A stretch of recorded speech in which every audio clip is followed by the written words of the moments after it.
guys, welcome back to my channel. I'm Alexandra, and today I'm going to be showing you 3 really easy ways to DIY your pumpkins. But this isn't your like traditional fall DIY video. We are using lots of color, pattern, and creating bold pumpkins because that's what we do here at Team AG. Before we get started, I want to give a huge shout out to Squarespace for sponsoring today's episode. More about them later on in this video. I have a discount code for you guys as always, but for now, go get a paintbrush, go get some paints, a couple of pumpkins, and follow along.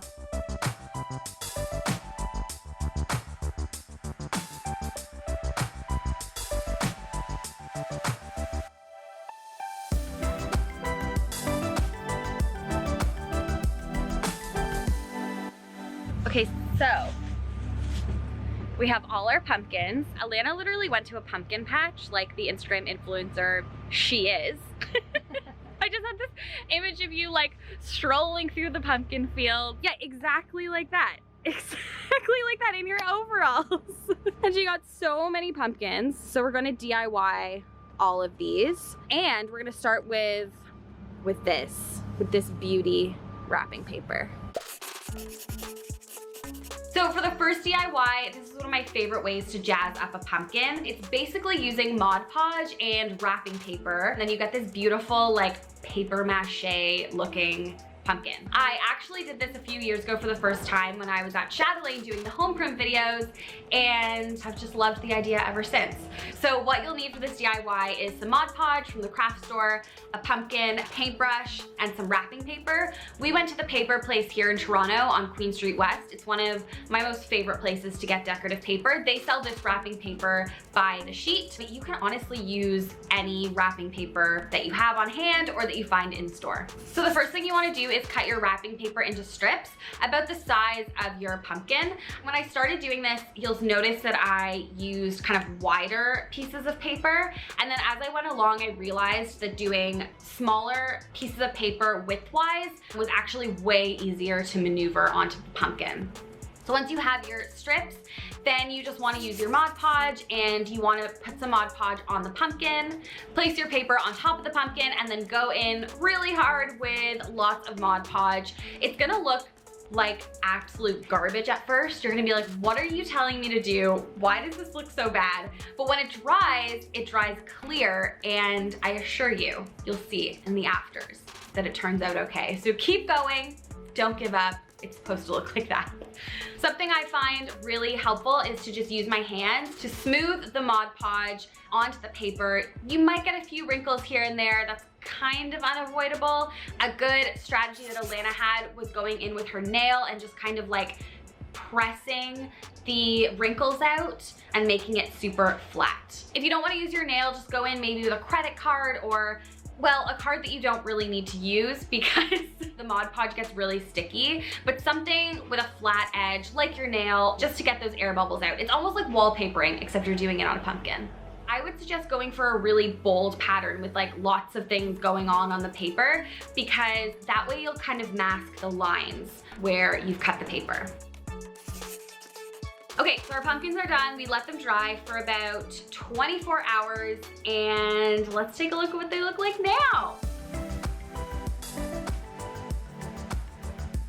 This is so fun. You have the fall element of the pumpkin, but then you're not sacrificing style. I've propped mine in my entryway, and they just look so, so cute here. Okay, just want to pause the video before the next DIY to talk about this week's sponsor, Squarespace. I have worked with them so much this year, and that is because I have a Squarespace website. I feel passionate about Squarespace. And if you are looking to start a blog or an online website, I would highly recommend using Squarespace. They have such beautiful templates. You can achieve a really professional looking website, even if you have absolutely no knowledge or no experience doing so. A quick plug for my website.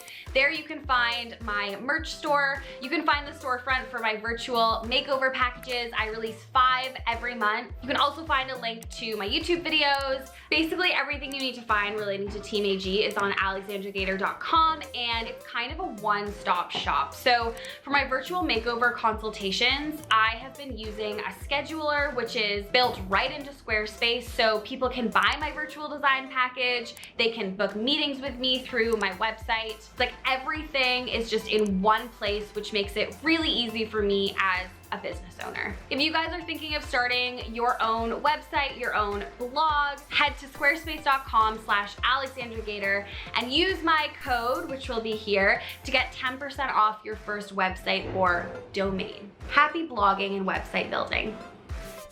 So for the next DIY, Alana and I knew that we wanted to grab a bunch of pumpkins and paint them all in like pastel pinks and yellows and have them as this like overflowing centerpiece on the outdoor table. So this is a really simple DIY. You want to get maybe like 5, 6, 7 pumpkins. 9, 10. What is he doing? 12. And you want to get a spray paint primer, and you want to give your pumpkins a good prime because you're gonna go and paint them and you need the paint to stick onto the pumpkin. I'm gonna link down below the primer we used, and then we just got a ton of different paint from the craft store, and we also, the key here is to get a white paint because this is what we're gonna mix into the colors to make them more pastel. Now I'm just gonna plan out before I start painting what color goes with which pumpkin. So I'm thinking we're just gonna do this standard coral on the big one. Maybe this one with a little bit of white in it. So this is the same coral color on this one. And then maybe we'll go with the red, but add lots of white to it. And we have this other pink. We'll do that one. And then these ones will be the pink color. And then maybe the small ones will be the yellow. So I just kind of went in and painted all the pumpkins. Depending on the pumpkin, I added more color or more white to the paint because I wanted all of the pumpkins to have kind of an ombre effect in the sense that some of them were darker, some of them were lighter, but we were using the same color base. Oh yeah, baby. Like, I am obsessed with this. I just mixed some red and white and I got this gorgeous like berry color. So I guess this is just gonna be a pink themed pumpkin DIY. Yeah, just pink. So it's gonna all be pink. I think this looks so beautiful. Alana and I propped them on my outdoor dining table. Lottie, your call time? No, we need you on set. Thank you. Lots. Lottie, good girl. Rainbow pumpkins. Who doesn't love rainbow pumpkins? Seriously. If you have a porch, a front door, just to have these all like streaming down your staircase would be so, so fun.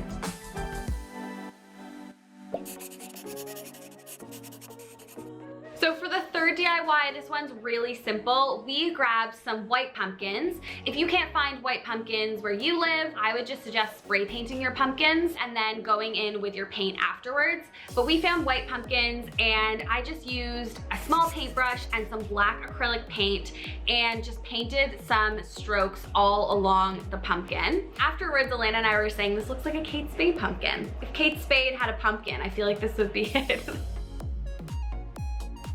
I think this looks so fun. You're still using that element of black for Halloween, but I don't know, I think it looks really sophisticated. And then for the second one, I wanted to do some text overlay on my pumpkin. So again, this is just a white pumpkin. I went in with a pencil to write the word boo, and I just traced over the pencil with my acrylic paint. You're gonna have to go in with a couple of layers for this. I found that the pink paint needed 2 coats to make it really stand out, but I just think these are so fun and I like them paired together.